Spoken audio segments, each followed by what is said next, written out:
O que Jesus quis dizer quando disse, nunca vos conheci, apartai-vos de mim? Jesus disse, então lhes direi claramente, nunca vos conheci, apartai-vos de mim os que praticais a iniquidade. Mateus 7, verso 23. A mensagem mais famosa de Jesus, o Sermão da Montanha, focou nos corações de seus ouvintes, tendo seus discípulos como público-alvo. Pode parecer incomum ouvir que até mesmo nosso Senhor Todo-Conhecedor admite não conhecer algo ou alguém. No entanto, Jesus se refere a um tipo de conhecimento que se relaciona com relacionamentos pessoais em vez de conhecimento intelectual.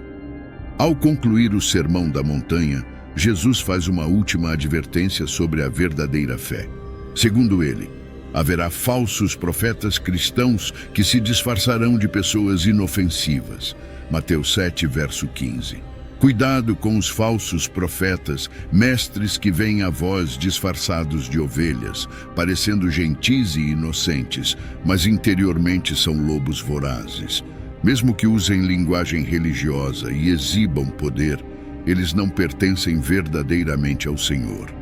Mesmo que alguém pareça ser um cristão para os outros, ainda pode ser considerado um malfeitor por Deus e ser enviado para longe de sua presença, como afirmado no versículo 23. Somente aqueles que seguem a vontade de Deus e são reconhecidos por Ele poderão entrar no céu. O importante não é que conheçamos a Deus até certo ponto, mas que Deus tenha conhecimento de nós. Como Paulo explicou, quem ama a Deus é conhecido por Ele. O Senhor apacenta o seu rebanho como um pastor. Isaías 40, verso 11. E conhece as suas ovelhas. João 10, verso 14. Eu sou o bom pastor e conheço, sem sombra de dúvida, aqueles que são meus e os meus me conhecem e têm um relacionamento pessoal profundo comigo. Aquelas palavras sombrias, nunca vos conheci, apartai-vos de mim, vós que praticais a iniquidade, mostram que Jesus é verdadeiramente onisciente. Ele não os conhecia no sentido que conheceria se fossem seus seguidores, mas ele conhecia seus corações. Estavam cheios de iniquidade. A condenação de Isaías à hipocrisia se encaixa bem nesse grupo. Este povo se aproxima de mim com a boca e me honra com os lábios, mas o seu coração está longe de mim. Isaías 29, verso 13. Os malfeitores que Jesus não conhece são cristãos falsos e falsos mestres. Apocalipse 22, verso 15. Jesus adverte que um dia dirá a um grupo de praticantes religiosos, nunca vos conheci. Deus não tem prazer em enviar pessoas para o inferno. 2 Pedro 3, verso 8. O Senhor não retarda a sua promessa, como alguns a têm por tardia, mas é paciente para convosco, não querendo que alguns se percam, senão que todos venham a arrepender-se. No julgamento, tentarão justificar-se como dignos do céu com base em suas obras, mas não funcionará. Apesar de afirmarem fazer todas essas boas obras em nome de Cristo, falharam em fazer a única obra de Deus que conta, ter fé naquele que Ele enviou. E assim Jesus, o juiz justo, os condena à separação eterna dele. Este aviso de Jesus se aplica às pessoas que dizem Senhor, Senhor, e ainda assim, sua vida espiritual não tem nada a ver com sua vida diária. Eles vão à igreja, talvez cumpram alguns deveres religiosos diários, mas pecam contra Deus e contra o próximo como qualquer outro poderia fazer. Há aqueles que falam como anjos, vivem como demônios, que têm a língua suave de Jacó e as mãos ásperas de Esaú. Jesus afirmou ser aquele que as pessoas enfrentarão no último dia de julgamento e é chamado justamente de Senhor. Isso deve ter sido uma afirmação impressionante para alguns. Havia um professor pouco conhecido que vivia em uma área remota e acreditava que seria o juiz final de todas as pessoas no futuro. Ao dizer naquele dia, Jesus chama nossa atenção para um dia vindouro de julgamento para todos os homens. Qual é o objeto principal de sua vida? Você pensará tanto nisso naquele dia quanto pensa agora? Você então se considerará sábio por tê-lo buscado com seriedade? Você imagina que pode defendê-lo agora, Mas será capaz de defendê-lo então, quando todas as coisas na terra e no tempo terão derretido para o nada? As pessoas das quais Jesus falou aqui tinham feitos espirituais impressionantes. Profetizaram, expulsaram demônios e realizaram muitos milagres. Embora essas coisas sejam grandiosas, elas não têm valor em relação à verdadeira comunhão e conexão com Jesus. Significativamente, fizeram essas coisas até mesmo em nome de Jesus, mas nunca tiveram realmente um relacionamento de amor e comunhão com Ele. Nunca vos conheci, apartai-vos de mim, vós que praticais a iniquidade. A salvação é baseada em conhecer Jesus e ser conhecido por Ele, em vez de apenas confessar verbalmente ou depender do trabalho espiritual. É nossa conexão com Ele, pelo dom da fé que Ele nos dá, que garante nossa salvação. Conectados a Jesus, estamos seguros. Sem conexão com Ele, todos os milagres e grandes obras não provam nada. Que palavra terrível, que separação terrível. Apartai-vos de mim, daquele mesmo Jesus a quem vocês proclamaram, com quem sozinho se encontra a vida eterna. Pois unido a Cristo, tudo é céu, separado dele, tudo é inferno. Jesus é o juiz, as chaves estão em suas mãos. Afastar-se de Cristo é o próprio inferno do inferno. É a base de toda a miséria dos condenados, ser cortado de toda a esperança de beneficiar-se de Cristo e sua mediação. A verdadeira fé em Cristo é testada pela obediência à vontade do Pai. A simples afirmação de Senhor, Senhor e a alegação de crença não são suficientes. É necessário também seguir e obedecer aos mandamentos do Senhor. É possível adquirir um léxico religioso, memorizar versículos bíblicos e hinos religiosos, mas ainda assim falhar em seguir a vontade de Deus. Aqueles que são verdadeiramente nascidos de novo têm o Espírito de Deus vivendo dentro deles. Com a ajuda do Espírito Santo, eles são capazes de entender e seguir a vontade do Pai. Romanos 8, verso 9. Vós, porém, não estáis na carne, mas no Espírito, se é que o Espírito de Deus habita em vós. Se alguém não tem o Espírito de Cristo, esse tal não é dele. O amor de Deus em seus corações os motiva a obedecer a Deus e servir aos outros. Romanos 5, verso 5. A esperança não decepciona, porque o amor de Deus é derramado em nossos corações pelo Espírito Santo que nos foi dado. Quando a porta se fecha, ela nunca mais se abrirá. No entanto, algumas pessoas se agarram à esperança de que a porta possa se abrir, mas não há nada nas Escrituras que justifique tal expectativa. Todo aquele, pois, que ouve estas minhas palavras e as pratica, será comparado a um homem sábio, que edificou a sua casa sobre a rocha. E desceu a chuva, e correram rios, e sopraram ventos, e bateram com ímpeto contra aquela casa que não caiu, porque estava edificada sobre a rocha. E todo aquele que ouve estas minhas palavras e não as pratica, será comparado a um homem insensato, que edificou a sua casa sobre a areia. E desceu a chuva, correram rios, sopraram ventos, e bateram com ímpeto contra aquela casa, e ela desabou, sendo grande a sua ruína. Mateus 7, versos 24 ao 27. Os ouvintes de Cristo podem ser categorizados em dois grupos: aqueles que ouvem e seguem seus ensinamentos, e aqueles que ouvem, mas não agem conforme eles. Cristo pregou agora para uma multidão mista, e assim os separa um do outro, como fará no grande dia, quando todas as nações serão reunidas diante dele. Ouvir a Cristo não é apenas dar ouvidos a Ele, mas obedecê-lo. O Senhor estava ilustrando um ponto principal. Nossa profissão de fé em Cristo será testada diante de Deus. Aqueles que confiaram em Cristo e provaram sua fé pela obediência não terão nada a temer. Fundada na rocha, sua casa permanecerá. Para aqueles que professaram confiar em Cristo, mas não obedeceram a Deus, serão condenados. Não podemos menosprezar levianamente este sermão, pois foi Deus quem o nos deu.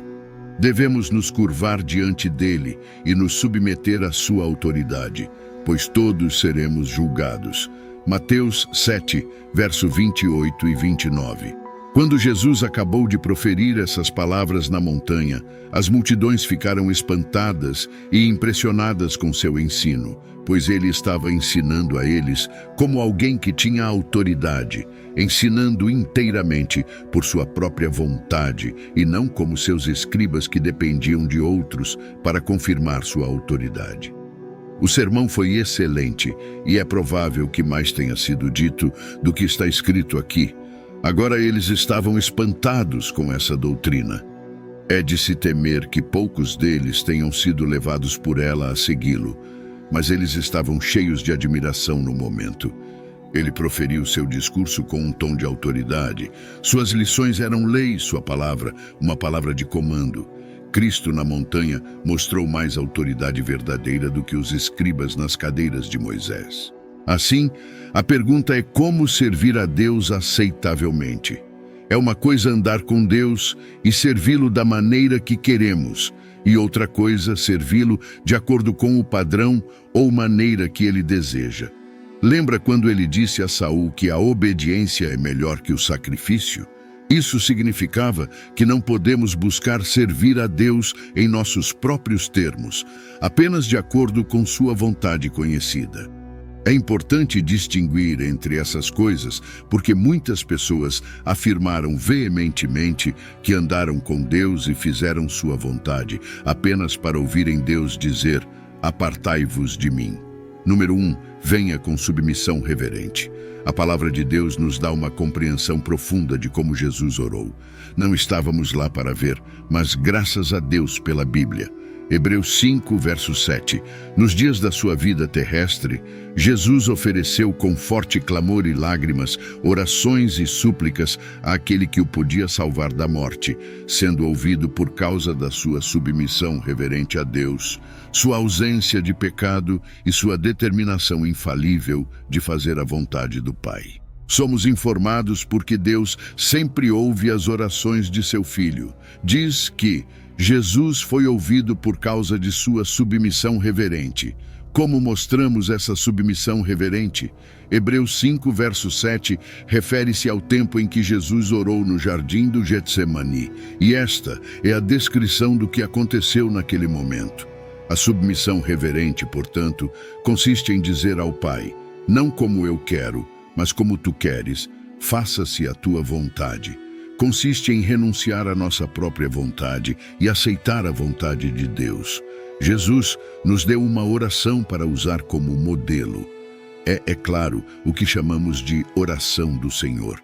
Em parte dessa oração, ele incluiu esse princípio. Ele nos ensinou a orar: "Venha o teu reino, faça-se a tua vontade assim na terra como no céu". Ao se aproximar de Deus, você precisa dizer: "Faça-se a tua vontade". Essas palavras simples significam que você está dizendo: "Se minha vontade não estiver alinhada com a tua, então deixo de lado a minha vontade". Você está dizendo: quando nossas duas vontades entrarem em conflito, deixe a tua ter livre curso.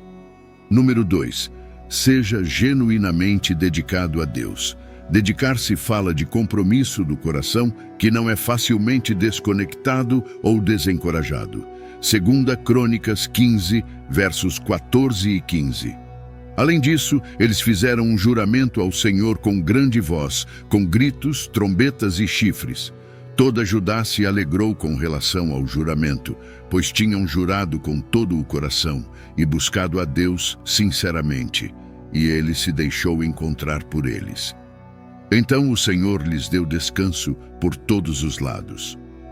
É essencial ver que eles obtiveram seu descanso após sua dedicação genuína a Deus, da mesma forma que podemos encontrar verdadeiro descanso quando escolhemos ser verdadeiramente dedicados a Deus. Quando somos verdadeiramente dedicados a Deus, naturalmente desfrutamos da sua cobertura, e esse compromisso absoluto do coração o agrada. Quando somos verdadeiramente dedicados, é natural carregar sua presença e, portanto, ver suas manifestações sobrenaturais. A verdade é que algumas pessoas chamadas pelo nome de Deus, porque são frequentemente vistas em sua casa, têm corações tão distantes do Deus vivo. Número 3. Devemos ser sacrificial em nossa caminhada e trabalho com Deus. O zelo para com Deus requer um certo nível de sacrifício. Isso ocorre porque, às vezes, a obediência pode ser inconveniente para a nossa carne, embora seja necessária para caminhar nas bênçãos de Deus ao longo do tempo. O sacrifício geralmente envolve nosso tempo, habilidade, energia, tempo e recursos para ver que o reino de Deus avança na terra. Daniel vem à mente quando falamos sobre esse tipo de sacrifício. Ele deixou seu conforto como um dos principais conselheiros do rei e colocou sua vida em risco apenas para permanecer dedicado a Deus em orações. Ele desafiou essa ordem porque estava pronto para sacrificar tudo pelo prazer do rei a quem serve. Abraão também sabia como era servir a Deus sacrificialmente. Pai, sou grato por cada privilégio que já me deste. Obrigado pelas oportunidades de buscar o avanço do teu reino. Em nome de Jesus, peço pela graça de te servir aceitavelmente com alegria, dedicação e compromisso. Em conclusão, diante da importância de servir a Deus com reverência, dedicação e sacrifício, convido cada coração a considerar a verdade transformadora que se encontra em Jesus Cristo.